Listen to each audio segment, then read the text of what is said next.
Hello there, this is Nitesh Kumar Bhatia in front of you. Students, welcoming you all in the physics arena by Nitesh sir. Students, we have learned a lot of the chapter. So today, via this video lecture, what we are going to discuss? Today we are going to discuss about the motion in plane of an object. So what do you, basically, before this chapter we are learning about the motion in a straight line. So here I am going to give you the glance about the last chapter, which was the motion in straight line. So there are some few terms, basic terms, which I am going to give you a glance here also. So what do you mean by motion? What do you mean by motion? Before going to state about the chapter, I would like to inform you all that how you can define the motion. Motion of a body can be defined as whenever a body changes its position with respect to time and surrounding. Means when a body changes its position with respect to WR, means with respect to time and surrounding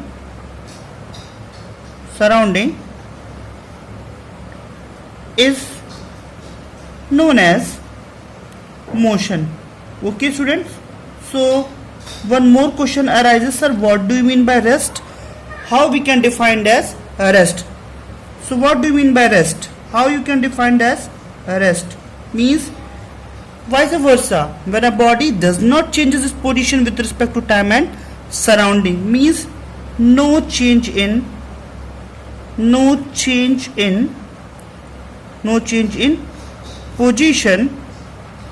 position of an object with respect to time and surrounding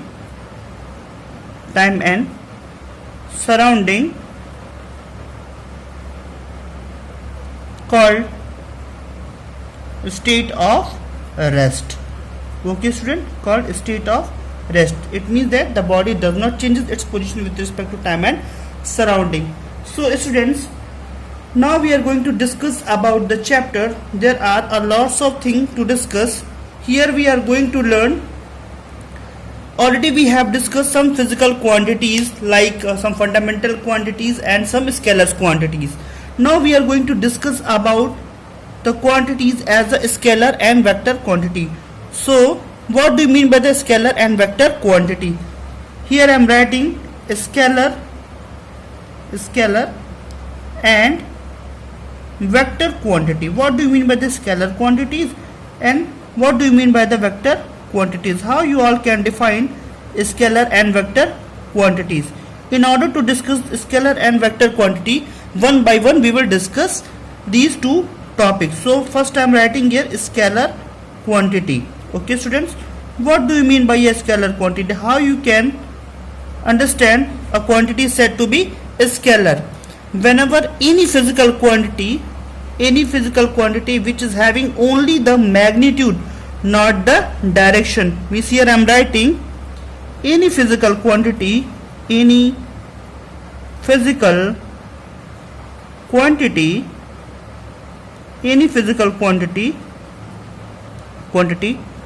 having only magnitude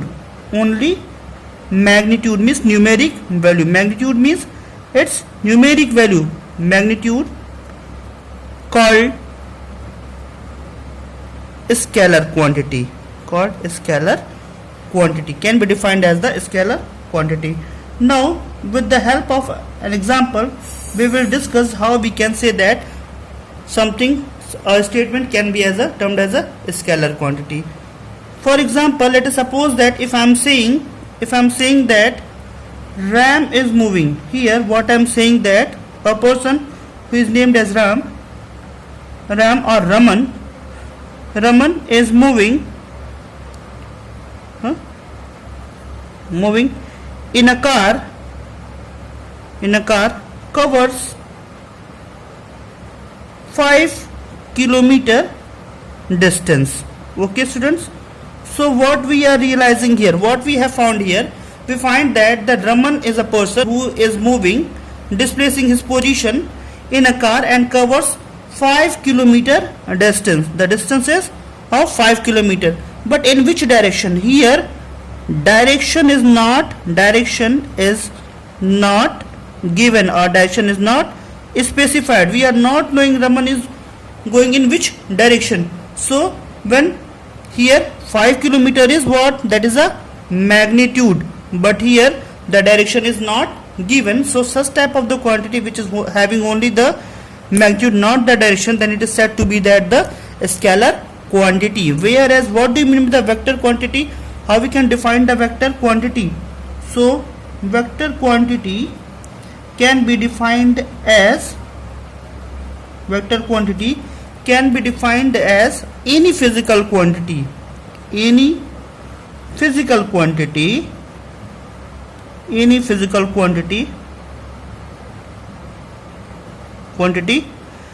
having, which is having magnitude, means some numeric value, magnitude, as well as direction also, means any physical quantity which is consisting both the magnitude as well as the direction, called vector quantity. Such type of the physical quantity can be termed as the what? Vector quantity. Now again, if there is slight change carried out in the previous example, so let's again, I'm going to write that example once again. Here what I'm writing, Raman is moving in a car covering or covers 5 kilometer distance in northeast. It means that here 5 kilometer distance is given. So 5 kilometer is the magnitude of the length, and northeast is the direction. It means that here in this statement both the magnitude and direction is given. It means that whenever a body is moving either in a straight line or in a plane, if it is having magnitude as well as the direction, then it is said to be the vector quantity. If it is having only the magnitude, then it is said to be that the scalar quantity. So students, there are few examples of the scalar and vector quantities. So here I am going to give you some examples of the scalar and vector quantities. So scalar quantities, you have to memorize that what kind of the quantities are the scalar and what kind of the quantities are vectors. So for example, if we are willing to give you some examples of the scalar and vector quantities, then those quantities which are having only the magnitude, for example, mass, density, volume, time, temperature, these physical quantities are termed as a scalar quantities, because these are having only the what? These type of the quantities are having only the magnitude, not the direction. Whereas some vector quantities, here I am enlisting vector quantities. What are those quantities? Some quantities as velocity, displacement, acceleration,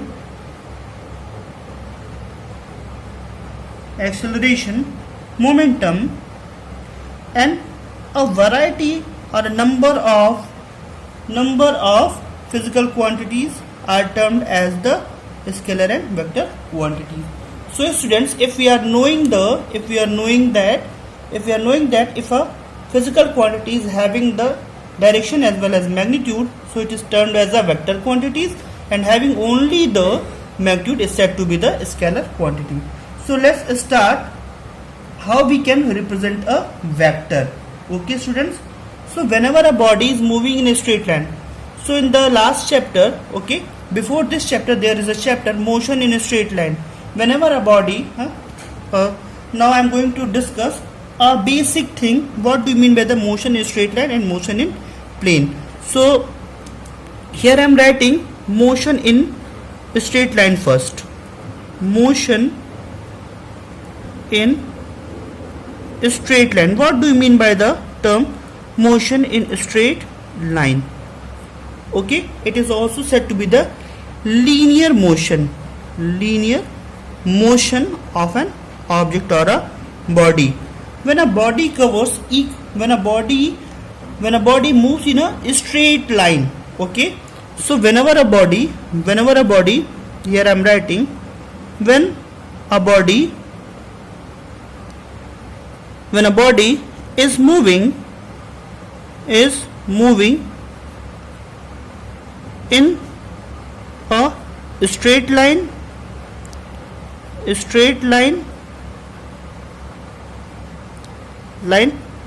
or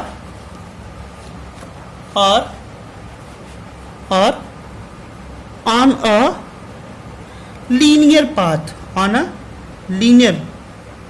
linear path, then such type of the motion is called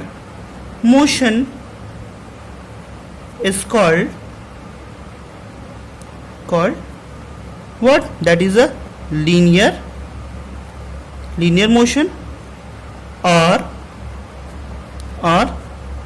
motion in straight line. Okay students, so how we can define motion in plane?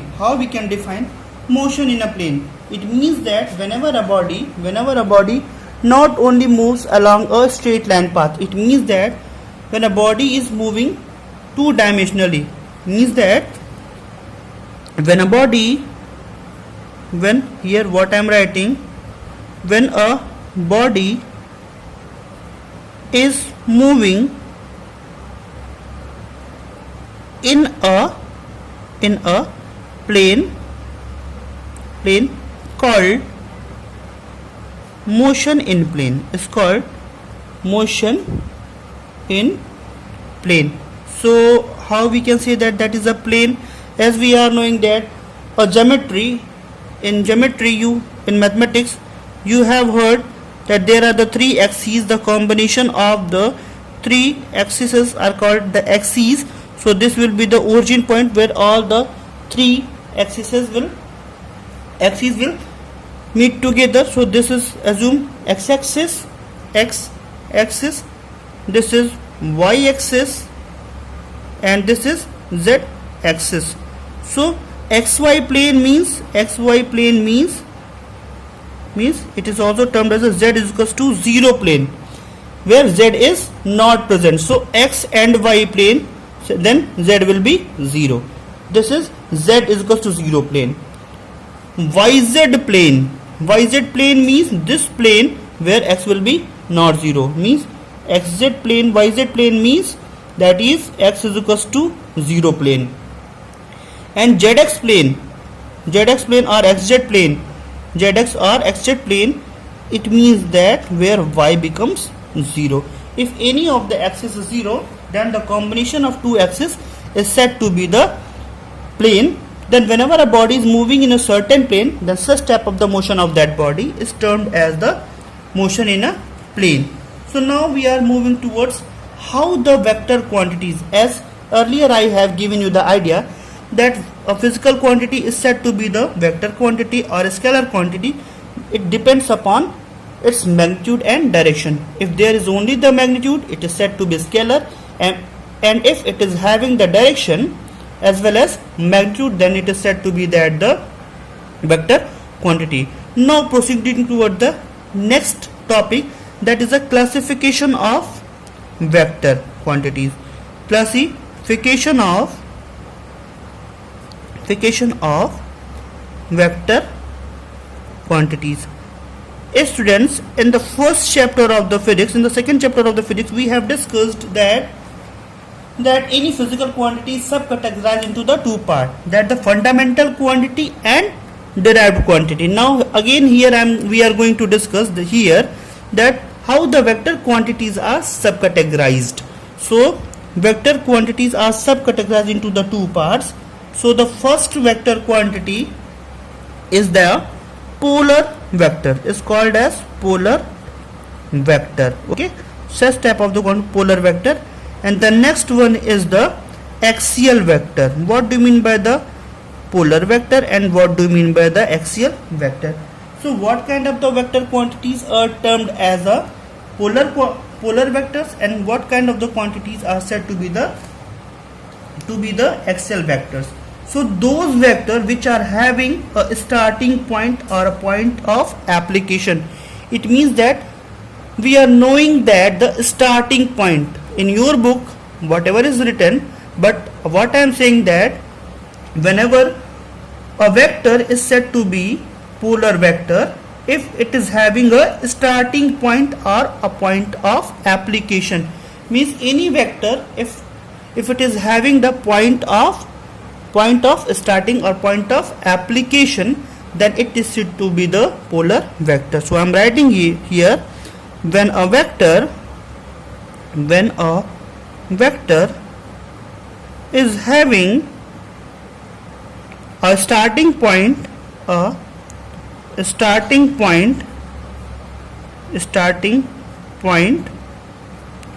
a point of application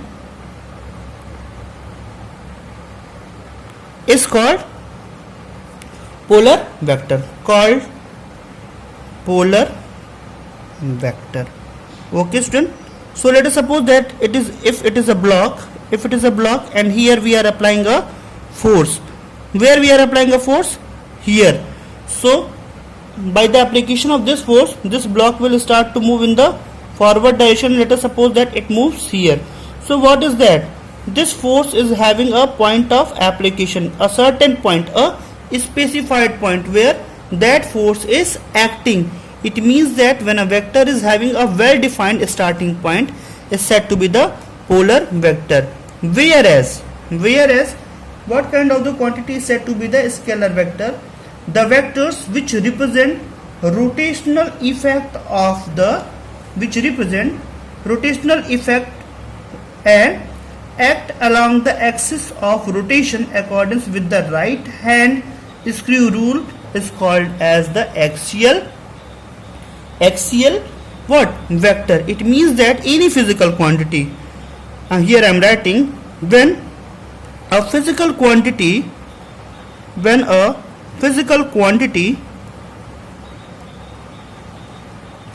represents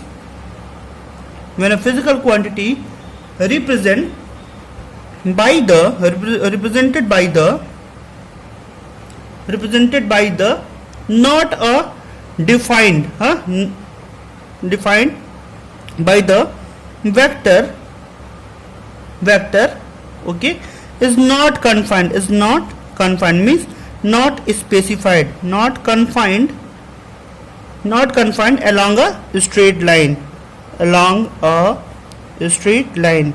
means here it is straightforwardly says that the body is not moving in a straight line. Okay, when a physical quantity represented by the vector is not confined along a straight line, okay, but describes by a rotation along a specified axis, means specified axis of rotation, means here the point of application is not necessary. Here what is necessary? The necessary and sufficient condition is that a vector when it is having a axis of rotation, then it is said to be the axial vector. Axial vector. For example, in your daily life, what you are seeing, when let us suppose that with some example what we are doing. Let us suppose that if it is a table which is kept onto the surface. Let us suppose that this is a table. Here my drawing is not so good. Here what I have drawn here. Here it is a table and someone is willing to push it. Okay. So what will happen? A man will be here, and what he will do? He will start to apply a force here. So this is a point of application, and here the force is given to F. What will happen? As this person will start to apply the force to the table at a specified point, the table will start to move, and after a certain duration of time, the table will now move to a certain distance and reaches to here. Let us suppose that distance is x. Now here what we are observing? Here we observe that the motion of the table is along a straight line. Then such type of the vector is said to be the polar vector. Whereas, now moving toward the next example, this is the example of polar vector. Okay students? Whereas when due to a force a body moves in a rotational motion. For example, let us suppose that this is a door. And here this is a handle, and this door is fixed at a fixed end. So when we are applying a force here, the door start to move in a circular path like this. If we are start to open it, what will happen? The door will start to open in a circular path. It means that here the motion of the door, is not moving, is not in a straight line. Okay. So here the door is not moving in a straight line. It is